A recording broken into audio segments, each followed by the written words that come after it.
যোৱাকালি উৰুকাৰ ভোজ ভাত খাই আজি মকৰ সংক্ৰান্তিৰ দিনা পুৱাই উঠি গা পা ধুই মানুহজনে এয়া মেজি জ্বলাবলৈ আগবাঢ়িছে।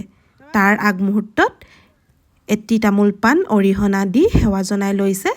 তাৰ পাছত এনেদৰে লাগনি খৰিৰে মেজিটো চাৰিওফালে তিনিপাক ঘূৰিলে আৰু অৱশেষত এয়া মেজিত অগ্নি সংযোগ কৰিছে, অগ্নি দেৱতাক নমন কৰি, যাতে অনাগত বছৰটোত সকলোৰে অপায় অমংগল দুখ দুৰ্গতি কিবা বাধা বিঘিনি থাকিলে যাতে এই মেজিৰ জুইতে জাহ যায় তাকে আশা কৰিছোঁ।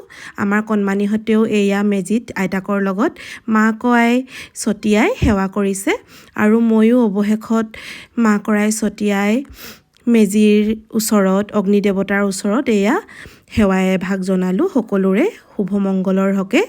আমাৰ দুয়োৰে তৰফৰ পৰা আপোনালোক সকলোলৈকে যাচিলোঁ মাঘ বিহুৰ আন্তৰিক শুভেচ্ছা আৰু শুভকামনা।